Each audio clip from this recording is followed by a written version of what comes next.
Za početak je potrebno da svi povedu računa o riječima koje izgovaraju u javnom prostoru.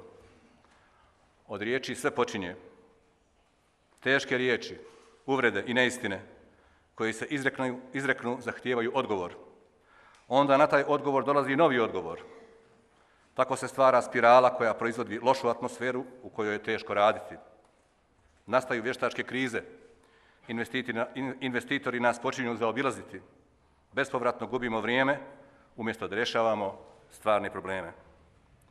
Ukoliko jedni prema drugima budemo nastupali sa uvažavanjem, čak i onda kada imamo različite poglede, ukoliko budemo vodili civiliziran dijalog, ukoliko budemo težili dogovoru o ključnim pitanjima i budemo se zalagali za istinu i pravdu, onda ćemo biti u prilici da radimo istinski na reintegraciji zemlje. Ta reintegracija podrazumijeva jednaka prava za svakog građanina u svakom dijelu države, bez obzira na njegovu etničku i vjersku pripadnost, kao i zajedničko djelovanje na ostvarivanju interesa države Bosne i Hercegovine. Uvjeren sam da ogromna većina ljudi hoće da živi u takvoj državi Bosni i Hercegovini. Ja ću se za takvu Bosnu i Hercegovinu zalagati.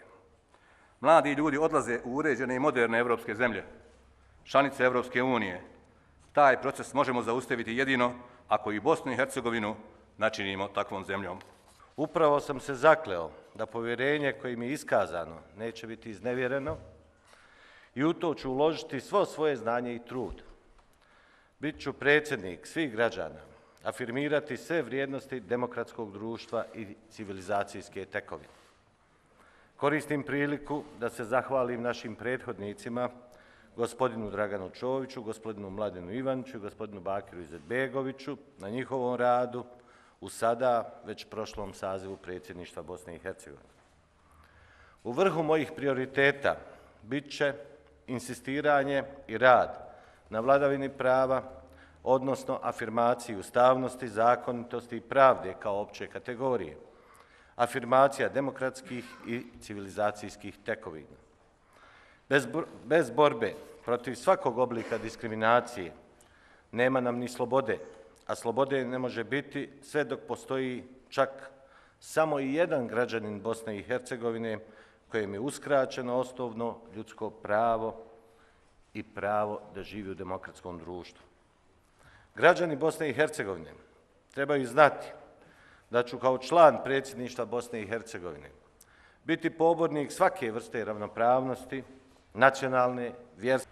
Moramo konstatovati da je reforma pravosuđa koju je učinilo OHR ranije bila potpuno neuspješna, da je produkovala značajan stepen korupcije i da je produkovala jedno nefunkcionisanje i otuđeni centar moći u Bosni i Hercegovini izvan volje naroda koji je birao političke predstavnike smatrajući ili stavljajući nas u poziciju da poštujemo nezavisnost pravosuđa koje je opet bilo zavisno međunarodnim institucijama. Sve će to naravno biti teško ostvarivo. Nemam iluziju o tome. Sada, za razliku od dosadašnje funkcije, gdje sam vršeći funkciju predsjednika Republike, sada ću morati i hoću sa svojim kolegama da zajedno razmotrimo i donosimo određene odluke. I vjerujem da ćemo to moći. Ja ne bih prihvatio ovu dužnost da to ne vjerujem. Ukoliko Bosna i Hercegovina ne bude pokazala novu dimenziju i novi zamah, ja ne vidim svoje mjesto ovdje. Ja nisam ovdje došao da se slikam, nisam došao ovdje da primam platu, nisam došao ovdje da putujem po svijetu, sve sam to probao, sve sam to vidio. Ja hoću ovdje da napravimo jedan dogovor uz puno uvažavanje, prije svega dva entiteta, tri naroda, zajedničkih institucija Bosne i Hercegovine i svih građana u Bosni i Hercegovini. Hvala.